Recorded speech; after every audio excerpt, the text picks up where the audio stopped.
Imam Al-Ghazali, sebuah nama yang tidak asing di telinga kaum muslimin, yaitu seorang tokoh ulama terkemuka dalam kancah filsafat dan tasawuf.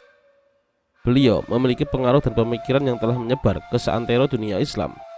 Nama beliau banyak ditemukan di berbagai literatur, baik literatur klasik maupun literatur modern. Imam Al-Ghazali juga merupakan salah satu tokoh pendidikan Islam yang telah memberikan kontribusi besar dalam pengembangan pendidikan Islam, terutama dalam kaitannya dengan pendidikan akhlak. Ironisnya, sejarah dan perjalanan hidupnya masih terasa asing. Berikut adalah sebagian sisi kehidupannya, sehingga setiap kaum muslimin yang mengikutinya hendaknya mengambil hikmah dari sejarah hidup beliau.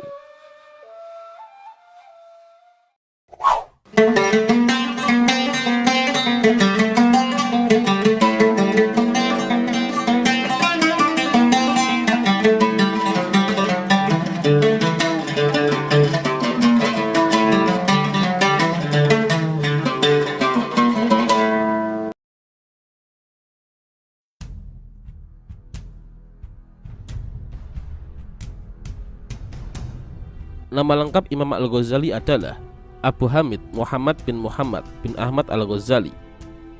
Beliau dilahirkan di Ghozalah, sebuah daerah di kota Tus, wilayah Khorasan, yang saat ini merupakan bagian dari negara Iran. Beliau dilahirkan pada tahun 450 Hijriah atau bertepatan tahun 1059 Masehi, 3 tahun setelah dinasti Saljuk mengambil alih kekuasaan di Baghdad. Imam Al-Ghazali memiliki gelar Hujatul Islam Zainuddin At-Tusi Asy-Syafi'i. Kemudian riwayat lain menyebutkan nama lengkap beliau beserta gelarnya yaitu Syekh Al-Ajal Al-Imam Az-Zahid Asy-Syaid Al-Muwafaq Hujatul Islam, dan secara umum beliau lebih dikenal dengan sebutan Imam Al-Ghazali. Para ulama nasab berselisih dalam penyandaran nama Imam Al-Ghazali.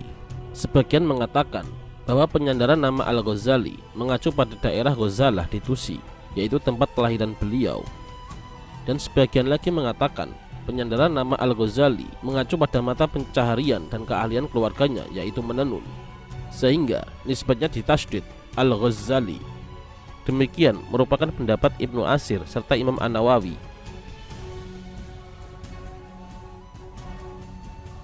Tidak banyak informasi yang ditemukan mengenai keluarga Imam Al-Ghazali. Beberapa penulis menyatakan bahwa keluarga Imam Al-Ghazali adalah keturunan Persia. Kemudian, Imam Al-Ghazali sendiri pernah menceritakan bahwa ayahnya adalah seorang fakir dan hanya bekerja sebagai pemintal wol. Dahulu, sang ayah tidak sempat belajar menulis dan ia sangat menyesali keadaan ini. Dan karena itu, sebagai gantinya, ia berharap besar kepada anak-anaknya agar bisa belajar dengan baik dengan berapapun biaya yang harus dikeluarkan untuk itu. Ayah Imam Al-Ghazali adalah seorang yang sederhana pola hidupnya, pekerja keras dan pedagang yang sabar. Walaupun dalam hal ekonomi hidupnya amat bersahaja dan sederhana, namun sang ayah adalah seorang yang soleh, aktif mendengarkan pengajian para fuqaha dan ikut bersama sesuai dengan kemampuannya untuk berpartisipasi menghidupkan majelis tersebut. Disebutkan bahwa ayahnya sangat menyenangi ulama dan sangat rajin menghadiri majelis-majelis pengajian. Tak jarang, ayah Imam Al-Ghazali menitikan air mata pada saat mendengarkan tausiah yang disampaikan oleh para ulama yang sedang ia datangi untuk menimba ilmu. Bahkan, sering memberikan sesuatu dari hasil jerih payahnya kepada para ulama sebagai ungkapan rasa simpatik, serta ayahnya juga gemar membantu kebutuhan sesama. Dalam kitab Tabaqat Asy-Syafi'iyah, Imam Ghazali berkata bahwa ayahnya adalah seorang fakir yang soleh, tidak memakan kecuali hasil pekerjaannya dari kerajinan membuat pakaian kulit. Beliau berkeliling mengunjungi ahli fikih dan bermajelis dengan mereka serta memberikan nafkah semampunya.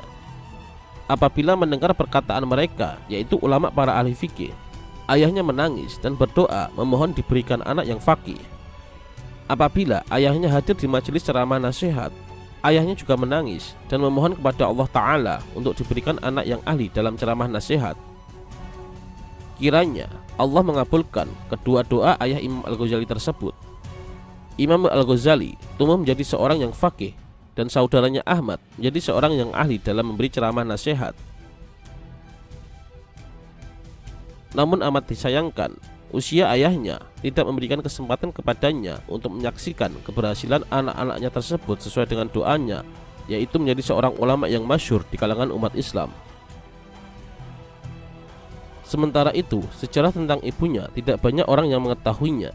Namun, bahwa ibunya hidup hingga menyaksikan kehebatan anaknya di bidang ilmu pengetahuan dan melihat popularitasnya serta gelar tertinggi di bidang keilmuan.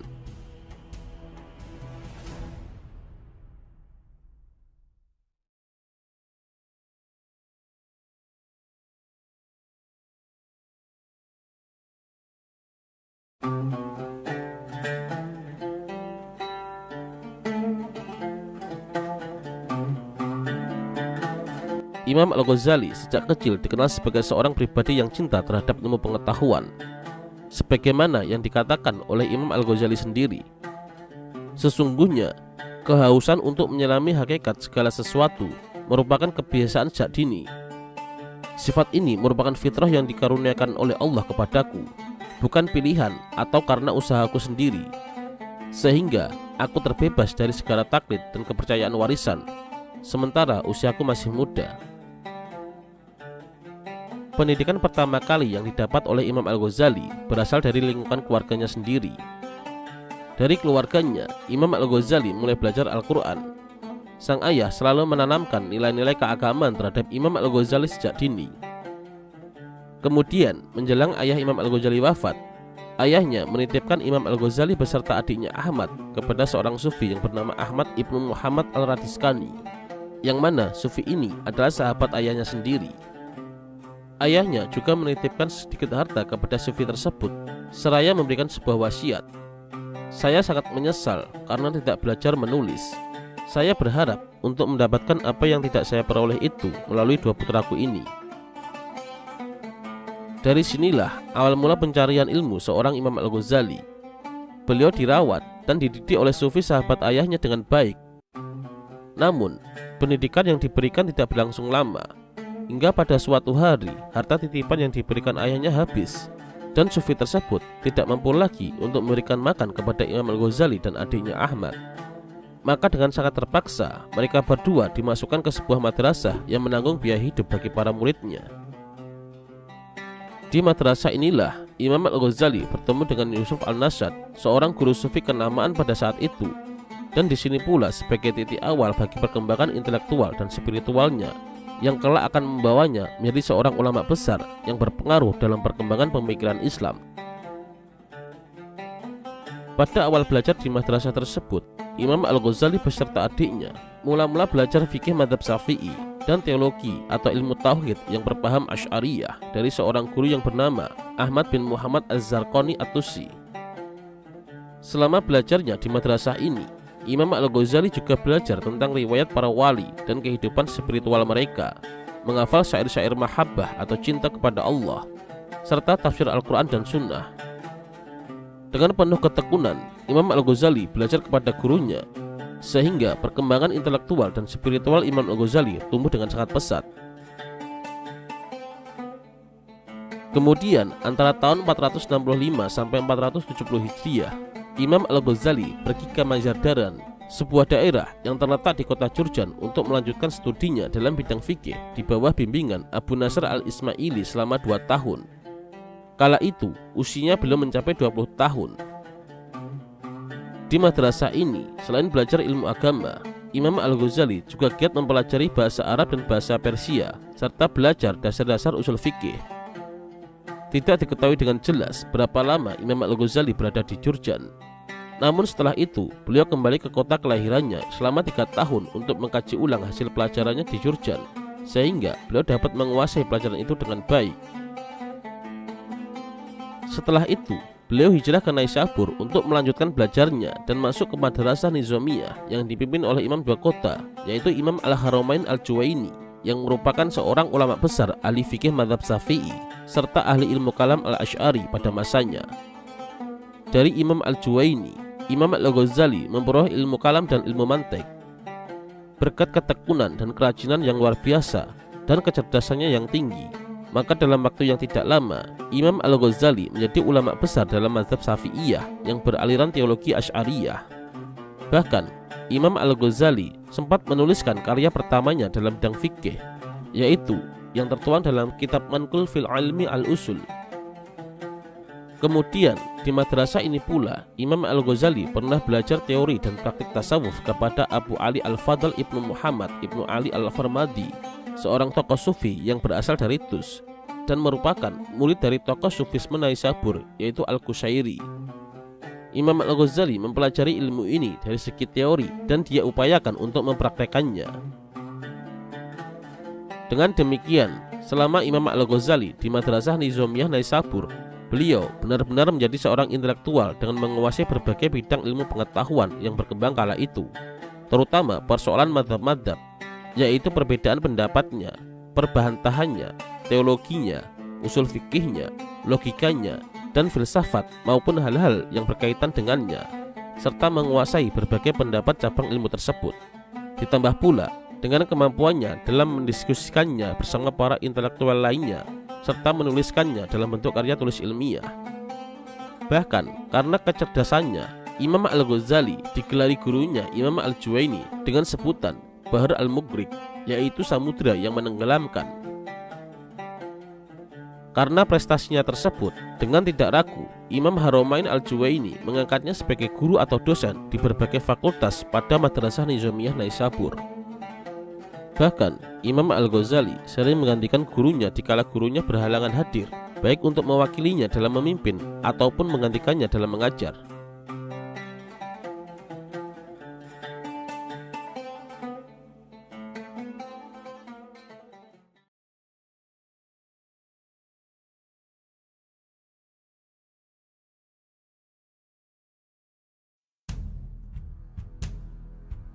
Semasa hidupnya, Imam Al-Ghazali mengabdikan diri kepada ilmu pengetahuan.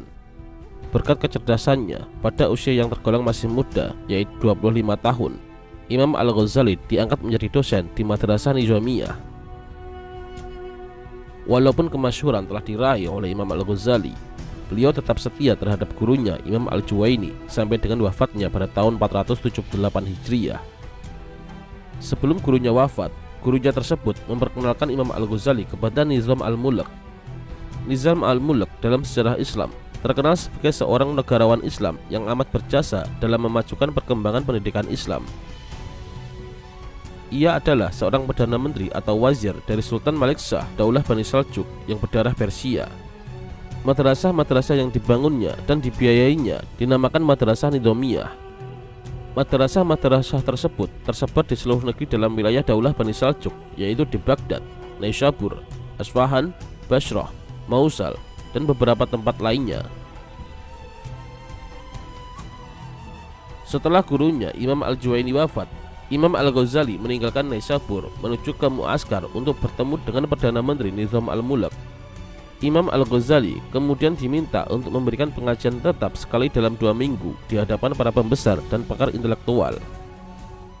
Pada waktu itu, Imam Al-Ghazali telah mencapai puncak prestisius dalam karir keilmuannya, sehingga pengajiannya dihadiri oleh 300 ulama terkemuka.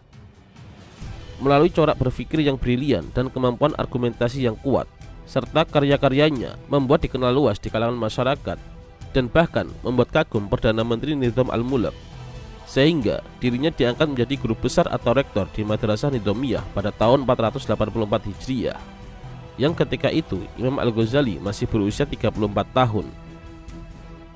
Selama mengemban jabatan sebagai pimpinan atau rektor, banyak karya kitab yang ditulisnya yang meliputi fikih, ilmu kalam, dan kitab-kitab sanggahan terhadap aliran-aliran kebatinan, Ismailiyah, dan filsafat. Jabatan rektor yang selama 4 tahun diembannya membuat namanya melejit dan menjadikannya sebagai salah satu ilmuwan dan ahli hukum yang disegani. Halaqah pengajian yang semakin luas membuat nama Imam Al-Ghazali semakin populer di berbagai tempat hingga ke kota Baghdad. Kepopuleran Imam Al-Ghazali bukan hanya di lingkungan pendidikan, namun sampai ke lingkup pemerintahan kerajaan Baghdad. Sedemikian diseganinya beliau, sehingga tidak ada satupun putusan negara tanpa persetujuannya. Pemerintah juga memberikan jubah kenegaraan dan menjadikannya sebagai mufti kerajaan Seljuk, yang mana pengaruhnya melebihi seorang amir dan perdana menteri.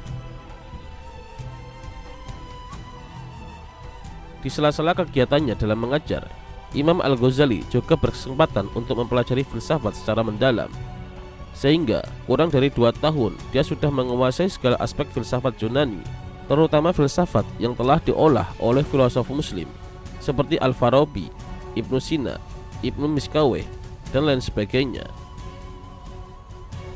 Keahliannya dalam filsafat terbukti dari buah karyanya, yaitu kitab yang berjudul Maqasid Al-Falasifah, kemudian buku kedua Tahawud Al-Falasifah. Reputasinya dalam bidang filsafat ini menambah beliau dikenal di kalangan intelektual dan masyarakat umum, karena memang belum ada orang yang mampu di masanya mengkritik pemikiran para filosof dengan senjata mereka sendiri, yaitu dengan logika. Tetapi keadaan yang demikian tidak selamanya menenteramkan hati Imam Al-Ghazali. Di dalam hatinya mulai timbul keraguan. Pertanyaan-pertanyaan baru mulai muncul. Inikah ilmu pengetahuan yang sebenarnya? Inikah kehidupan yang dikasihi Allah? Inikah cara hidup yang diridhai Allah, yaitu dengan mereguk madu dunia sampai ke dasar gelasnya? Bermacam-macam pertanyaan timbul dari hati sanubarinya. Keraguan dalam daya serap indera dan olahan akal benar-benar menyelimuti dirinya. Dalam keadaan ini, Imam Al-Ghazali menderita krisis rohani sebagai akibat sikap kesangsiannya yang dikenal dengan skeptisisme oleh kalangan orang barat, yaitu krisis yang menyangsikan terhadap sebuah pengetahuannya, baik yang bersifat empiris maupun rasional. Akibat krisis ini, beliau menderita sakit selama 6 bulan. Oleh karena itu, Imam Al-Ghazali tidak dapat menjalankan tugasnya sebagai guru besar di Madrasah Nizamiyah. Kemudian, Imam Al-Ghazali meninggalkan semua jabatan yang disandangnya, yaitu rektor atau guru besar di Madrasah Nizamiyah, dan kemudian mengembara ke negeri Syam. Di negeri Syam, Imam Al-Ghazali mulai kehidupan yang jauh dari manusia dan menempuh kehidupan zuhud. Ia tinggal di Masjid Jami' Damaskus, dan setiap harinya beliau hanya beribadah, uzlah, riyadah, dan mujahadah yang berlangsung selama kurang lebih 2 tahun. Selama di Syam ini, Imam Al-Ghazali menjadi hamba Allah yang betul-betul mampu mengendalikan hawa nafsunya, yaitu hanya beribadah kepada Allah yang dilakukannya setiap hari. Namun, selama dalam uzlahnya tersebut, Imam Al-Ghazali juga mulai menyusun beberapa karya tulis. Di antara kitab yang beliau tulis pada waktu itu yang cukup terkenal hingga saat ini adalah Ihya Ulumuddin, yang beliau tulis di menara Masjid Jami' Damaskus. Kemudian pada tahun 490 Hijriah, Imam Al-Ghazali pindah ke Palestina, dan di sini pun beliau tetap merenung, membaca, dan menulis. Pada waktu itu beliau tinggal di Masjid Baitul Maqdis. Selama di Masjid Baitul Maqdis, Imam Al-Ghazali selalu berdoa memohon kepada Allah Subhanahu wa Ta'ala supaya diberi petunjuk sebagaimana petunjuk yang dianugerahkan kepada para nabi. Sesudah itu, tergeraklah hatinya untuk berangkat ke Makkah dan Madinah untuk menunaikan ibadah haji dan berziarah ke makam Nabi Muhammad Rasulullah SAW.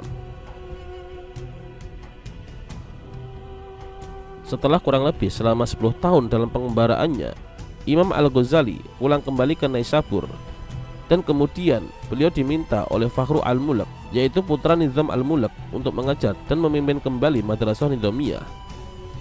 Akan tetapi, pekerjaannya itu hanya berlangsung selama 2 tahun, dan kemudian Imam Al-Ghazali memutuskan untuk kembali ke kota kelahirannya, yaitu Tus.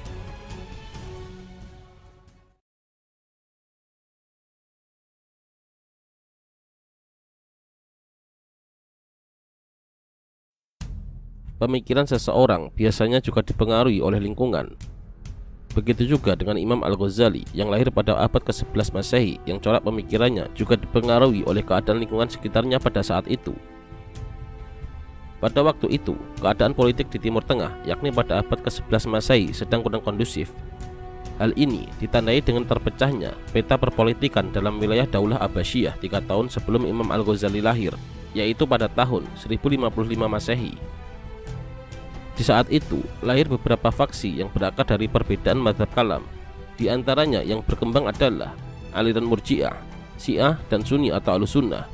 Dan terjadi konflik di antara 2 kelompok besar mazhab tersebut, yaitu antara Syiah dan Ahlussunnah. Kemudian, pada saat Daulah Abbasiyah dikuasai oleh dinasti Saljuk yang berpaham Sunni atau Ahlussunnah, Sultan sangat memperhatikan peningkatan keilmuan warga negara dan memperbaiki pemikiran umat Islam. Peningkatan dan perubahan tersebut ditandai dengan berdirinya Madrasah Nizamiyah yang paling dikenal pada masanya. Situasi sosial politik seperti tersebut ditambah dengan corak keilmuan Imam Al-Ghazali yang tidak hanya dikenal ahli dalam satu cabang ilmu, melainkan meliputi sederetan cabang ilmu pengetahuan, yaitu ilmu fikih, ilmu usul, ilmu akhlak, ilmu tarbiyah, ilmu jiwa, ilmu ekonomi, bahkan juga dikenal sebagai sosok ulama sufi, membuat Imam Al-Ghazali disegani dan diterima oleh para pejabat negara serta para ulama lainnya. Selain itu, corak pemikiran Imam Al-Ghazali sangat bernuansa etika dan adab politik. Pemikirannya yang cukup menarik adalah tentang teorinya bagaimana cara menjalankan sebuah sistem kenegaraan yang mempertimbangkan moralitas untuk kemaslahatan bersama, yaitu pemimpin yang mempunyai integritas tinggi dengan ditopang kekuatan moral yang sesuai dengan beberapa kriteria yang dianggap ideal oleh Imam Al-Ghazali. Selain terjadi kekacauan politik, di saat itu juga terjadi perdebatan antara filosof dan para teolog dalam menafsirkan ajaran-ajaran agama. Menurut Imam Al-Ghazali, pada saat itu para teolog juga meminjam metode filosof untuk menjelaskan ajaran agama, dan para filosof banyak yang melupakan ilmu-ilmu agama dan lebih menyukai ilmu-ilmu eksak seperti astronomi, fisika, kimia, matematika, dan ilmu eksak lainnya. Hal inilah yang menjadi alasan Imam Al-Ghazali menulis kitab Ihya Ulumuddin, yaitu menghidupkan ilmu-ilmu agama, yang di kemudian hari hingga saat ini mendapatkan perhatian besar dari kalangan ulama atau ilmuwan dan dijadikan buku standar tentang akhlak. Pada saat itu pula terjadi gejolak yang berkecamuk di dalam diri para filosof, sehingga membawa para filosof ini berpikir bebas dan mengakibatkan banyak orang meninggalkan ibadah. Dengan gejolak yang melanda para filosof ini, akhirnya Imam Al-Ghazali menulis kitab Tahafut Al-Falasifah atau kekacauan para filosof. Isi kitab ini lebih banyak menyerang para filosof tentang kerancuan berpikir para filosof. Namun, sebelum Imam Al-Ghazali menulis kitab Tahafut Al-Falasifah, terlebih dahulu Imam Al-Ghazali mengumpulkan bahan-bahan atau teori-teori filsafat yang akan beliau kritik dalam kitab Tahafut Al-Falasifah. Teori-teori tersebut kemudian dihimpun oleh Imam Al-Ghazali dalam sebuah kitab yang berjudul Maqasid Al-Falasifah atau Maksud Ahli Filsafat. Kitab Maqasid Al-Falasifah disusun Imam Al-Ghazali dengan teori argumentatif yang sangat kuat, sehingga pada waktu itu tidak ada seorang pun yang mampu membantah. Karena banyak keahlian yang secara prima dikuasai oleh Imam Al-Ghazali, maka tidaklah mengherankan jika kemudian hari Imam Al-Ghazali mendapatkan bermacam gelar yang mengharumkan namanya, seperti gelar Hujatul Islam atau pembela Islam, Zain ad-Din, perhiasan agama, Syekh Asy-Syufiyin, guru besar dalam tasawuf, dan Imam Al-Murabbin, pakar bidang pendidikan. Julukan Hujatul Islam dan Zainuddin disandarkan kepada beliau sebab kecerdasan berhujah yang Imam Al-Ghazali miliki ketika menghadapi para filosof. Namun demikian bukan berarti Imam Al-Ghazali menolak filsafat. Imam Al-Ghazali juga menggunakan filsafat sebagai media untuk menjelaskan suatu kebenaran prinsip-prinsip seperti matematika dan fisika, dan juga untuk menguatkan ajaran agama, yaitu dengan meminjam kaidah-kaidah filsafat untuk membela agama. Menurut Imam Al-Ghazali, para filosof memiliki banyak kesalahan dalam ranah ketuhanan. Mereka tidak bisa melakukan penelitian pada ranah ketuhanan sebagaimana yang mereka terapkan terhadap tataran lapangan logika, sehingga menyebabkan banyak kesalahan yang ketika dikonfirmasikan dengan pemahaman agama akan sangat bertentangan. Dengan pemikiran yang demikian, sehingga banyak para filosof yang berusaha menyingkirkan pengaruh agama, hingga terangkumlah sebuah kesimpulan bagi para filosof bahwa nilai-nilai filsafatlah yang tertinggi, sementara nilai-nilai agama adalah lebih rendah.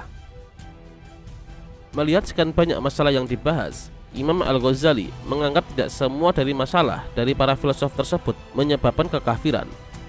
Imam Al-Ghazali menitik beratkan kekeliruan filosof yang membawa kepada kekafiran adalah pada 3 hal. 1. Pendapat bahwa alam adalah qadim. 2. Tuhan tidak memiliki juz'iyat. 3. Tidak adanya kebangkitan jasmani. Adapun pendapat mereka yang lainnya dianggap dekat dengan paham Mu'tazilah, dan itu tidak mesti dikafirkan.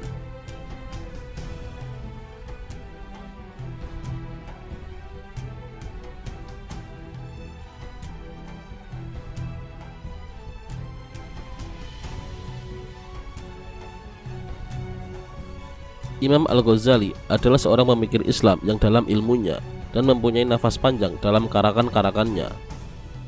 Puluhan kitab telah ditulisnya yang meliputi berbagai ilmu, antara lain teologi Islam, hukum Islam, tasawuf, tafsir, akhlak, dan adab kesopanan, kemudian autobiografi. Sebagian besar kitab-kitab karya tulisnya tersebut ditulis dalam bahasa Arab dan sebagian lainnya ditulis dalam bahasa Persia. Hasil karya tulisnya tersebut tidak sedikit diterjemahkan oleh ulama setelahnya ke dalam berbagai bahasa di belahan dunia ini. Bahkan banyak ilmuwan non-Islam yang menerjemahkannya ke dalam berbagai bahasa di Eropa. Karena luasnya pengetahuan Imam Al-Ghazali, maka sangat sulit untuk menentukan bidang dan spesialisasi ilmu apa yang dikuasainya. Hampir semua aspek keagamaan dikajinya. Di perguruan tinggi Nizamiyah, Imam Al-Ghazali banyak mengajarkan tentang ilmu fikih Imam Syafi'i karena beliau adalah pengikut mazhab Syafi'i dalam bidang fikih. Tetapi Imam Al-Ghazali juga mendalami bidang-bidang yang lain. Oleh karena itu, menetapkan Imam Al-Ghazali sebagai tokoh dalam satu bidang atau satu segi tentulah tidak adil. Sehingga sangat tepat sekali jika gelar Hujatul Islam beliau sandang dengan pertimbangan Imam Al-Ghazali mempunyai keahlian atau kualifikasi dimensional. Kitab atau karyanya yang terbesar adalah Kitab Ihya Ulumuddin, yang artinya menghidupkan ilmu-ilmu agama, yang ditulisnya selama beberapa tahun dalam keadaan berpindah-pindah dari negeri Syam, Yerusalem, Hijaz, dan Tus. Kitab ini berisi panduan yang indah antara fikih, tasawuf, dan filsafat. Bahkan karyanya ini bukan hanya terkenal di kalangan kaum muslimin, tetapi juga di kalangan dunia barat dan luar Islam. Adapun kitab-kitab karya Imam Al-Ghazali diantaranya adalah dalam bidang filsafat, antara lain Maqasidul Falasifah, Tahafutul Falasifah, Al-Ma'ariful Aqliyah, Mi'yarul Ilmi. Dalam bidang ilmu kalam, antara lain Al-Iqtisad fil Iqtisad, Ar-Risalatul Qudsiyah, Qawaidul Aqaid, Iljamul Awam Ilimul Kalam. Dalam bidang fikih dan usul fikih, yaitu Al-Wajiz, Al-Wasit, Al-Basit, Al-Mustafa. Dalam bidang tasawuf atau akhlak, antara lain Ihya Ulumuddin, Al-Munqidh Minad Dhalal, Minhajul Abidin, Mizanul Amal, Kimiya'us Sa'adah, Miskatul Anwar, Ar-Risalatul Laduniyah, Bidayatul Hidayah, Al-Adab Fiddin, Al-Arba'in fi Usuluddin. Dalam bidang-bidang lain, antara lain Yaqutut Ta'wil fi Tafsir Tanzil, Jawahirul Quran, Al-Mustadhir, Hujjatul Haq, Mufassalul Khilaf, Ad-Daraj, Al-Qistalul Mustaqim, Fatihahul Ulum, At-Tibrul Masbuk fi Nasihatil Muluk, Sulukus Sultanah.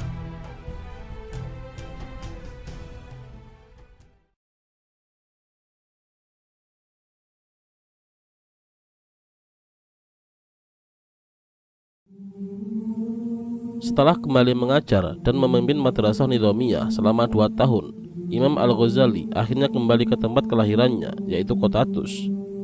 Di kotanya tersebut, Imam Al-Ghazali kembali menekuni ilmu yang selama ini beliau pelajari dan menjaga waktunya untuk beribadah. Kemudian, Imam Al-Ghazali juga mendirikan serta mengasuh madrasah dan khondaqoh atau semacam pesantren sufi di samping rumahnya. Di tempat ini, beliau habiskan sisa waktunya dengan menghatamkan Al-Quran, berkumpul dengan ahli ibadah, mengajar para penuntut ilmu, melakukan sholat dan puasa, serta ibadah lainnya sampai beliau meninggal dunia. Selain itu, di akhir kehidupan beliau juga dihabiskan dengan kembali mempelajari hadis dan berkumpul dengan ahlinya. Imam Az-Zahabi berkata, pada akhir kehidupannya, beliau tekun menuntut ilmu hadis dan berkumpul dengan ahlinya, serta menelaah Sahihain, yaitu Sahih Bukhari dan Sahih Muslim. Seandainya beliau berumur panjang, niscaya dapat menguasai semuanya dalam waktu singkat. Beliau belum sempat meriwayatkan hadis dan tidak memiliki keturunan kecuali beberapa orang putri. Pada saat detik-detik kewafatannya, sebuah peristiwa indah terjadi. Abul Farad Ibnu Al-Juzi dalam kitab As-Sabat Indal Mamat memaparkan cerita dari Imam Ahmad, saudara kandung Imam Al-Ghazali. Suatu hari, persisnya pada hari Senin tanggal 14 Jumadil Akhir tahun 505 Hijriah, saat terbit fajar, Imam Al-Ghazali mengambil air wudhu lalu menunaikan ibadah sholat subuh. Usai sholat, Imam Al-Ghazali berkata, "Saya harus memakai kain kafan." Lalu ia mengambil, mencium, dan meletakkan kain kafan tersebut pada kedua matanya. Selanjutnya, Imam Al-Ghazali berkata, "Saya siap kembali ke hadiratmu dengan penuh ketaatan dan kepatuhan." Ia pun meluruskan kedua kakinya menghadap arah kiblat, lalu kembali kepada Sang Khalik untuk selama-lamanya. Imam Al-Ghazali wafat pada tanggal 19 Desember 1111 Masehi dan dimakamkan di Desa Tabran, Kota Tus. Proses wafatnya yang tenang, damai, dan indah mencerminkan kualitas kehambaannya selama hidup kepada Allah Subhanahu wa Ta'ala. Disebutkan, Imam Al-Ghazali menjelang wafatnya berpesan kepada 3 orang. Salah satunya adalah adiknya yang bernama Ahmad. Dalam pesannya itu, pengarang kitab Ihya Ulumuddin ini meminta kepada ketiganya agar kelak setelah ia meninggal, agar tetangganya maupun masyarakat Islam lainnya tidak ada yang tahu. Imam Al-Ghazali memohon bahwa jenazahnya yang mengurus adalah 3 orang tersebut. Bahkan Imam Al-Ghazali menginginkan dirinya dikubur dalam rumahnya. Saat Imam Al-Ghazali wafat, yang terjadi justru sebaliknya. Banyak sekali yang bertakziah di rumahnya. Ada cerita di balik kedatangan para pelayat tersebut. Dikisahkan, sebelum Imam Al-Ghazali wafat, para sufi yang berada di Iskandariyah, Damaskus, Palestina, Mekah, hingga Madinah, serta semua orang yang pernah berinteraksi dengan Imam Al-Ghazali serempak bermimpi ditemui oleh Imam Al-Ghazali. Semua mimpi yang dialami kebanyakan orang tersebut sama, yaitu Imam Al-Ghazali berpamitan kepada mereka dengan didampingi adik dan 2 sahabatnya itu. Rumah Imam Al-Ghazali yang berada di Tus itu pun segera ramai dikunjungi banyak orang pelayat.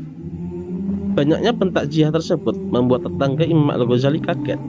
Mereka sepenuhnya tidak tahu apa-apa dan merasa Imam Al-Ghazali masih hidup seperti biasa. Mereka bahkan mengira bahwa Imam Al-Ghazali akan mengajar.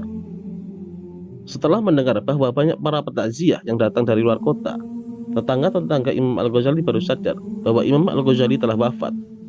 Para tetangga pun kemudian ikut pergi melayat. Para pelayat pun kemudian tumpah ruah memenuhi tempat tinggal Imam Al-Ghazali. Para murid, pejabat pemerintahan, ulama, dan seluruh masyarakat berduyun-duyun datang berziarah ke makamnya. Hingga seluruh negeri kala itu melakukan hari berkabung.